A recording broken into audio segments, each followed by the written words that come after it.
Rochelle. Disagreements and conflicts will occasionally surface, and the situation can be adversely compounded if handled inappropriately or ignored. Certain situations call for conflict resolution skills during relationships. All involved should be willing to participate and should be acting in good faith. All involved should be willing to reflect on their behaviors and to make constructive adjustments in behavior where necessary. The issues involved should not be issues that involve deeply held or conflicting values. There are improper ways to deal with the conflict, such as when there is a reliance on power. The use of power takes away from the quality of a relationship. The other party more than likely responds irrationally. When there is a reliance on avoidance, both parties tend to sweep the problem under the carpet. Parties may withdraw from the situation. Resentment may build and ultimately harm the relationship. There might be an outward appearance of harmony and peace, but the relationship can suffer as a result. Also, avoid reliance on rights and on being morally superior. To claim moral superiority may frustrate the other party or cause defensive behavior. Examples of appropriate ways to deal with conflict are: when there is a reliance on interest, you discourage each other from focusing on tightly held positions. A reliance on interest enhances relationship. A reliance on interest allows each person to focus on needs, hopes, fears, and what each person cares mostly about. The key elements of conflict resolution are to try to agree on a variety of options or solutions for conflict resolution before deciding what to do. Target the problem and not the person. Refrain from winning or losing, but focus on the problem. Try not to force your views on anyone or insist that they agree with you. Make decisions together and be fair and objective. How to practice your conflict resolution skills. Find out what is important to each party.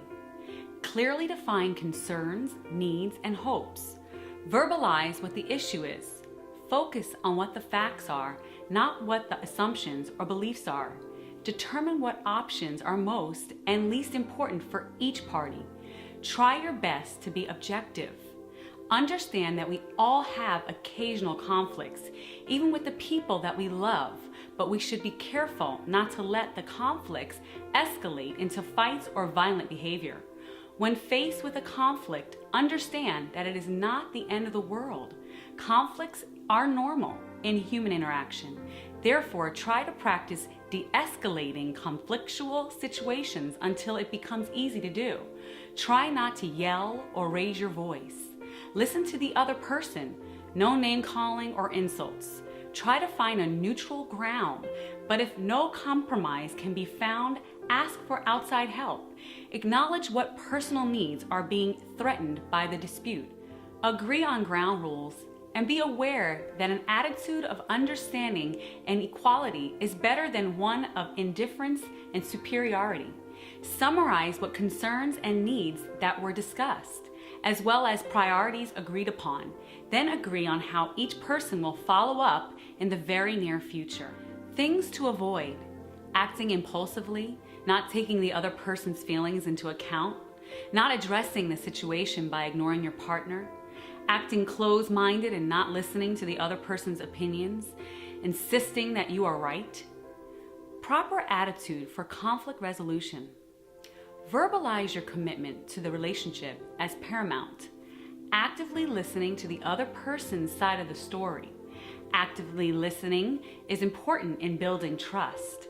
The essential components of active listening include remaining silent while the other person is speaking, while acknowledging what is being said by positive responses such as nodding, direct eye contact, etc. Reflecting content by using non-judgmental comments that tells the speaker that you have been paying attention to the content. Reflecting feelings by telling the speaker that you understood their statements. Paraphrasing the sender's comments. Rephrasing what was said to confirm that you have been paying attention. In a non-threatening way, say your side of the story and then ask your partner to do the same. After your partner is finished talking, paraphrase or restate the key points by saying, "I believe what you mean is such and such." Have a willing attitude to resolve the problem Look for common ground. As best as possible, try to meet everyone's needs and wishes. Some of the key ingredients in resolving conflicts are: try to regulate your emotions. Conflicts can easily lead to tense emotional situations where quarrels and arguments quickly escalate, and shouting and sometimes even physical altercations result. Calm down. Try to take some time out. Be aware of feelings of anger and frustration. Try to think of whatever calms you down. You can do deep breathing exercises, counting backwards from 10 to 1, or imagine yourself in your favorite place. Be aware of your body language. Conflicts can escalate if the other party believes that they are not being taken seriously. Avoid rolling your eyes, sarcasm, ignoring your partner, not allowing your partner time to finish their statements by turning away or walking away, or smirking. Change the mood. During periods of heightened tension, anger, and feelings of frustration, break the ice by doing something positive that will help turn the situation around. For example, offer your partner a glass of water or bring out their favorite snack. Good conflict resolution allows for the shift from being in conflict with one another to solving important problems together. It is a helpful tool that allows the partners to achieve consensus without compromise on solutions and outcomes that might otherwise not be considered, while meeting the interests of everyone involved. Practicing this process provides an opportunity to contemplate our own behavior while encouraging empathy and acceptance of others. This requires discipline in listening and in how we use our words. When applied effectively, conflict resolution can enhance relationships, build enthusiasm, encourage shared decision-making, and strongly contribute to organizational effectiveness. Thank you again. I'm Rochelle.